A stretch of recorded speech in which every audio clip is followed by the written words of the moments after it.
Hey guys, welcome back to another episode of Creative Adventures. Tonight I am making one of my favorite winter month meals, roasted tomato soup and grilled cheese sandwiches. Does it get more comfort food than that? I don't think so. It's been incredibly cold here, cold for DC. We had an ice storm on Saturday, like a layer of ice covering everything. I haven't experienced that since I lived in Arkansas because we either get rain or we get snow. We don't get ice here, but yeah, it's cold and nothing warms me up and makes me feel more like comforted and just want to sit by a fire than tomato soup. I didn't even really like tomato soup as a kid. My dad loved it, but all I was ever exposed to was the condensed soup in a can. I'd never had real homemade tomato soup until I found this recipe and decided to try it myself. I originally found this recipe a couple of years ago on Iowa Girl Eats. I've made a couple of very minor changes just to make things a little bit more easy on me because I do like to make this on weeknights. And it is a long cooking recipe. It takes about an hour and a half total, so I try to make things as easy as possible for weeknight cooking. But I will post the full recipe and a link to Iowa Girl Eats on my blog, so definitely check that out and try this recipe because it's a good one. Like I said, this recipe does take about an hour and a half total, but I do like to make it on weeknights because a lot of that time is downtime. We're gonna roast these tomatoes in the oven. It'll take about 45 minutes to an hour, but that's all downtime that you can be doing whatever else you need to do on your weeknights. The soup itself only takes about 20 to 30 minutes to prepare, and we'll make the sandwiches at the same time, so that's super easy. That's really only about a half hour that you're spending in the kitchen cooking. So let me get my camera situated and get my ingredients prepped, and we will get started. Alright, so let's get started. First things first, I've got my oven preheated to 400 degrees. I've also got a nice big sheet pan out. Yes, it's clean, it's just old and stained, but I've got a nice big sheet pan out and I have greased it with just some spray cooking oil. And I also have 3 pounds of Roma tomatoes. I like Romas for this specifically because Romas are less juicy and they're more meaty. And we're gonna be supplementing this soup with chicken stock, so these tomatoes just work perfectly. These are huge for Roma tomatoes too, by the way. Like, these things are just giant. So really simple. All we're gonna do is slice these suckers in half and place them cut side up on top of our sheet pan, drizzle them with some olive oil, season with salt and pepper, and into the oven they go. That's all there is to roasting these tomatoes.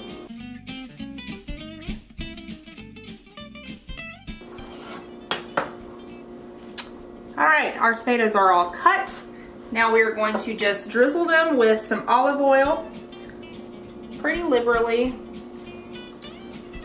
And we're also going to season liberally with salt and pepper.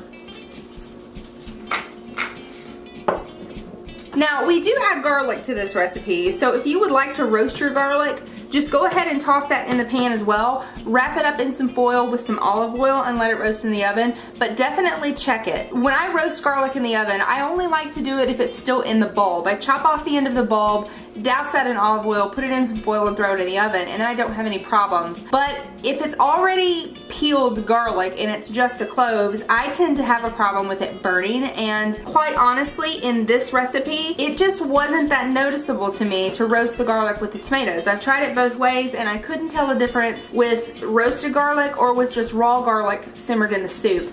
So I tend to buy my garlic already peeled in a bag. This is in my grocer's produce department, and this just makes life a lot more easy for me. So I buy my garlic like this, and as such I don't like to roast it along with my tomatoes. But that is totally up to you. So I am just going to be roasting my tomatoes today, not my garlic, because I can't tell a difference. So I'm gonna pop these in the oven. As I mentioned earlier, my oven has already been preheated to 400 degrees, and these will take about 45 minutes to an hour depending on the size of your tomatoes. These are giant tomatoes, so I'm thinking they're probably gonna take a full hour.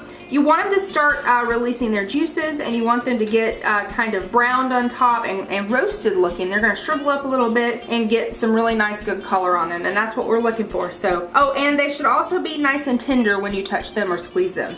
So let's pop these in the oven and we'll come back in about an hour once they're completely roasted.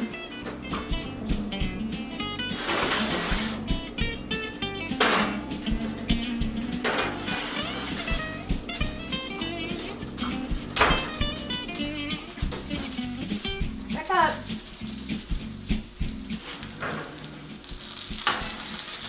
Lovely. All right, these are perfect. They did take the full hour just like I was expecting. You can see they're kind of starting to turn a little brown around the edges. They're nice and tender. The juices have started releasing. A couple of them have even collapsed, like this one on the corner. That's exactly what we're looking for. So I'm just gonna set these on the stove top to cool for about 5 minutes. While I'm waiting on that to cool, I'm gonna get my food processor out for the next step.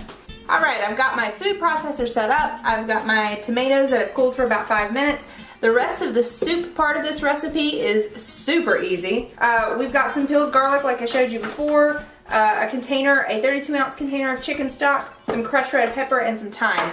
And that's it. Maybe some salt and pepper if it needs additional seasoning, but not much else. So let me get these tomatoes in the food processor. I'm gonna toss about 4 garlic cloves in with it, and we're gonna puree it until it's nice and smooth.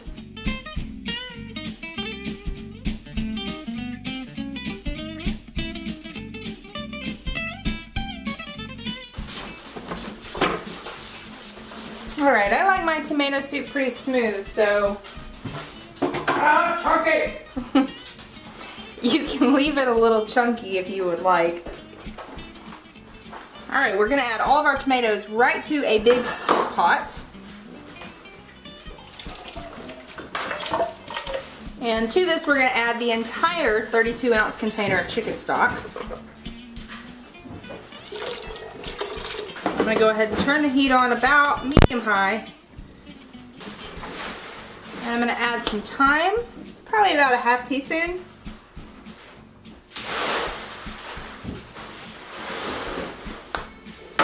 And some crushed red pepper, same thing, somewhere between quarter, half teaspoon. This is totally up to you. Maybe a little more, if you kind of like it spicy. I'm going to add a touch more salt and pepper, just because I know it's going to need it.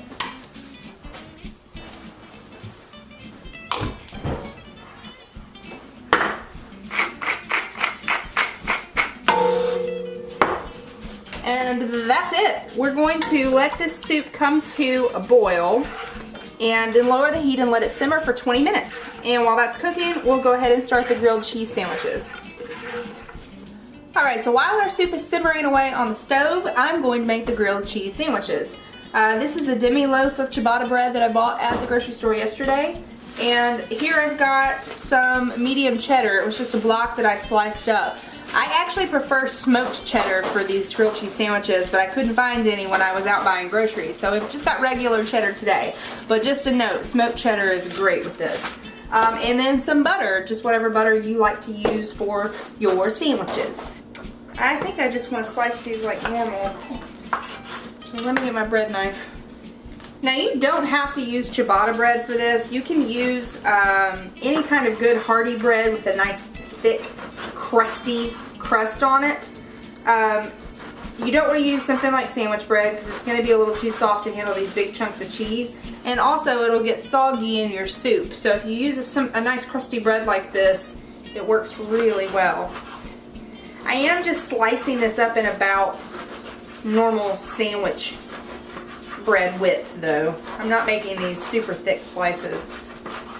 Now I don't think I really need to explain how to make grilled cheese because I feel certain that everybody's done this at some point, but I will anyway. You're going to take 2 slices, butter the outsides, sandwich cheese in the middle, and I like to use just my griddle pan for this because it's just a nice flat surface and it's good for doing this. About medium heat. I don't like it too hot because the outside of your bread will get a little bit browner and crispier before your cheese is fully melted on the middle, so I like to keep it at about medium heat for this.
All right, all of our grilled cheeses are cooked. The last thing to do is to chop these up into cubes, because what better way to have your grilled cheese in your tomato soup than as grilled cheese croutons. So I'm gonna let these cool off for maybe like 5 minutes, just so I'm not burning my fingers every time I touch them.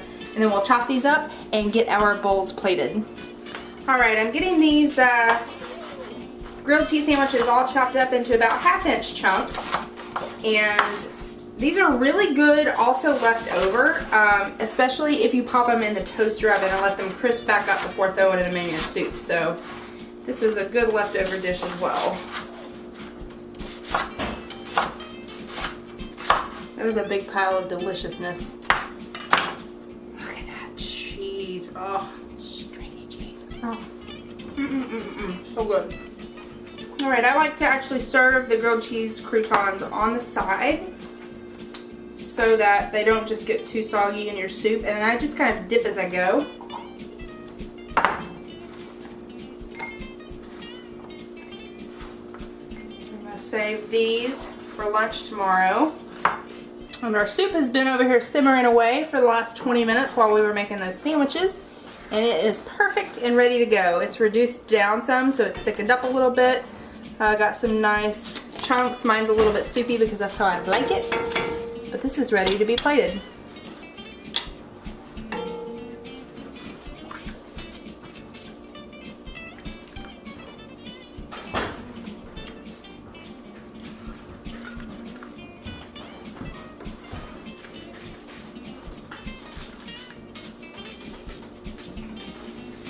And there you have it, comfort food at its finest. It does not get much more down home and comforting than tomato soup and grilled cheese. I like this recipe because it's just, the roasting of the tomatoes just brings out a much better flavor. It's not like the condensed soup that I had as a kid. This is at a whole different level. It's really, really good. I really love this recipe a lot. And we tend to make this in the winter months pretty much every year. So I am hungry and I'm gonna go dig in.